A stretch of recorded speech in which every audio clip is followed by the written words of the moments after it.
आज हम पढ़ेंगे अलंकारों के बारे में। अलंकार क्या होते हैं और कितने प्रकार के होते हैं। अलंकार का शाब्दिक अर्थ है बच्चों आभूषण या गहना।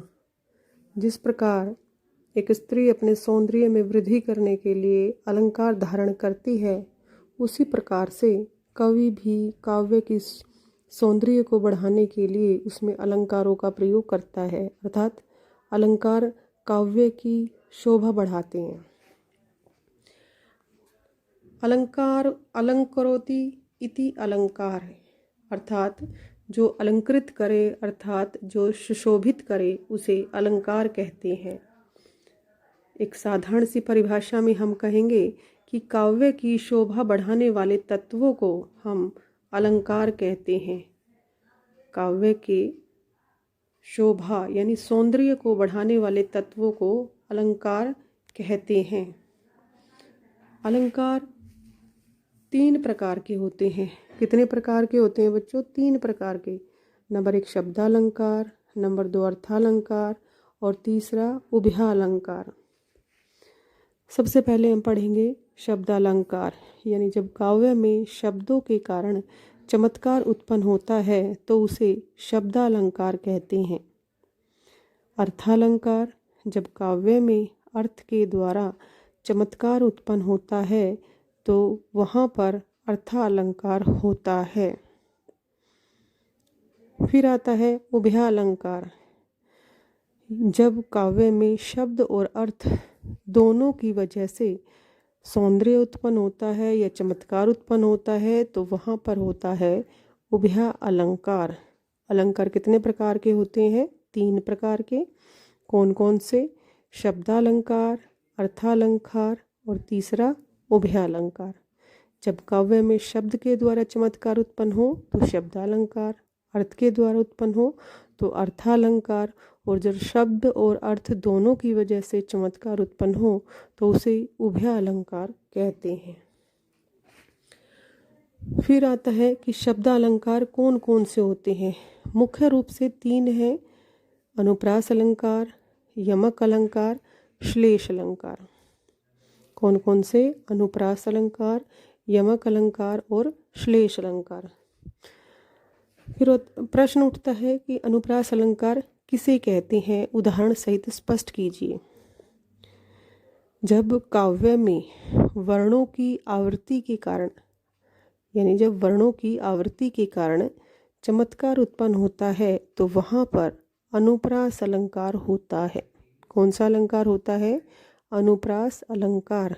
जैसे रघुपति राघव राजा राम, रे रे की आवृत्ति के कारण इन पंक्तियों में अनुप्रास अलंकार है। या चारु चंद्र की चंचल किरणें, च वर्ण की आवृत्ति के कारण कौन सा अलंकार है?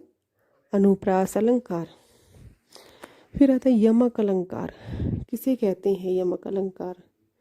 तो आप जब एक शब्द एक से अधिक बार आए परंतु उसका अर्थ प्रत्येक बार भिन्न भिन्न हो तो वहाँ पर यमक अलंकार होता है। जैसे काली घटा का घमंड घटा। अब देखिए इसमें काली घटा, जो आकाश में काली घटा होती है, का घमंड घटा, और इस घटा का अर्थ होता है कम, यानी एक शब्द एक से अधिक बार आया, दोनों बार अर्थ अलग अलग है तो अलंकार हो गया कौन सा?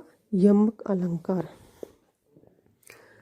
या फिर कनक कनक ते सो गुनी, मादकता अधिकाय, इही खाए बोराए जग उही पाए बोराए। फिर आता है श्लेष अलंकार। श्लेष का जो शाब्दिक अर्थ होता है वो है चिपकना, यानी कि जब एक शब्द के साथ अनेक अर्थ चिपके हुए हो तो वहाँ पर अलंकार होता है श्लेष अलंकार। अर्थात जब एक शब्द के एक से अधिक अर्थ निकले तो वहाँ पर अलंकार होता है श्लेष अलंकार। जैसे रहीमन पानी राखिए, बिनस पानी सब सून, और पानी गए न उबरे, मोती मानुस चून। तो यहाँ पर अलंकार है श्लेष अलंकार। उसके बाद आता है कि अर्थालंकार। कि अर्थालंकार कौन कौन से होते हैं? जैसे उपमा, रूपक, उत्प्रेक्षा, मानवीकरण, अतिशयोक्ति, अन्योक्ति आदि। सबसे पहले हम पढ़ेंगे कि उपमा अलंकार की क्या परिभाषा है, किसे कहते हैं उपमा अलंकार। सबसे पहले तो ये समझिए कि उपमा अलंकार के 4 अंग होते हैं। कितने अंग होते हैं? 4। जैसे उपमेय, उपमान, साधारण धर्म और वाचक शब्द 4 होते हैं। उपमेय जिसकी तुलना की जाती है, उपमा जिससे तुलना की जाए, साधारण धर्म और वाचक शब्द अलग अलग होते हैं। तो ध्यान रखना आपने, जब इसकी परिभाषा होगी तो आप लिखेंगे जब उपमेय की उपमान से तुलना की जाए। उपमेय की उपमान से क्या की जाए? तुलना की जाए, तो वहाँ पर अलंकार होता है उपमा। जैसे पीपर पात सरिसमन डोला। पीपर पात सरिसमन डोला। जैसे यानी कि पीपल के पत्ते के समान मन डोला। इसमें जो वाचक जो शब्द होते हैं ध्यान रखना है, जहाँ सा, से, सम, सरिस इस प्रकार के शब्द होते हैं तो वहाँ पर अलंकार होता है उपमा। जैसे पीपर पात सरिस मन डोला, यानी पीपल के पत्ते के समान मन डोला।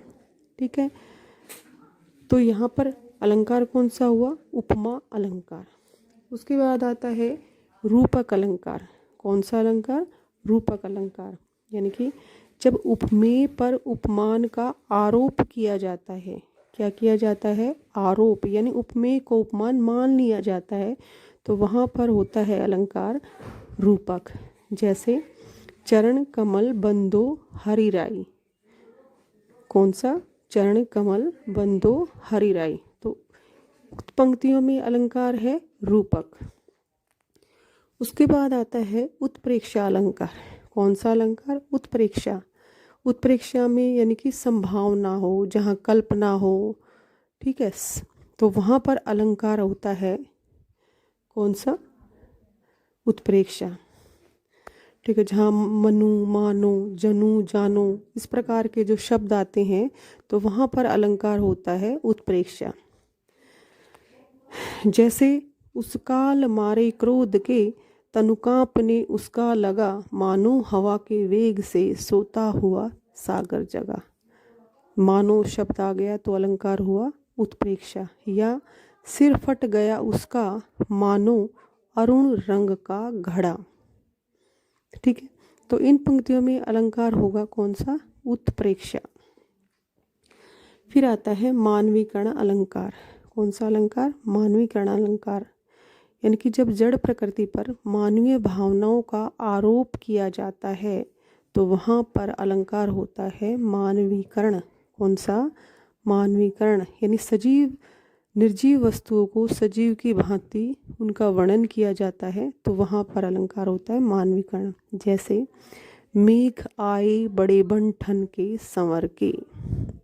मेघ आए बड़े बन ठन के संवर के, तो इन पंक्तियों में अलंकार कौन सा है? मानवीकरण। फिर आता है अतिशयोक्ति अलंकार। जहाँ किसी वस्तु का या किसी चीज़ का भी वर्णन इतना बढ़ा चढ़ाकर किया जाता है कि लोक मर्यादा का उल्लंघन हो, बहुत बढ़ा चढ़ाकर किसी का वर्णन किया जाए तो अलंकार होता है अतिशयोक्ति। ठीक है, कौन सा? अतिशयोक्ति अलंकार। जैसे हनुमान की पूंछ में लगन न पाई आग। हनुमान की पूंछ में लगन न पाई आग, और लंका सिगरी जली गई और गए निशाचर भाग। यानी कि हनुमान जी की पूंछ में आँख लगने भी नहीं पाई थी, उससे पहले ही जो क्या थे, सारे निशाचर यानी राक्षस भाग क्या हो गए थे? जलकर, सारी लंका नगरी जलकर भस्म हो गई थी और सारे राक्षस भाग गए थे। उसके बाद आता है अन्योक्ति अलंकार। कौन सा? अन्योक्ति। यानी कि जहाँ पर प्रस्तुत के माध्यम से अप्रस्तुत का वर्णन किया जाए। प्रस्तुत के माध्यम से अप्रस्तुत का वर्णन किया जाए तो वहाँ पर अलंकार होता है अन्योक्ति।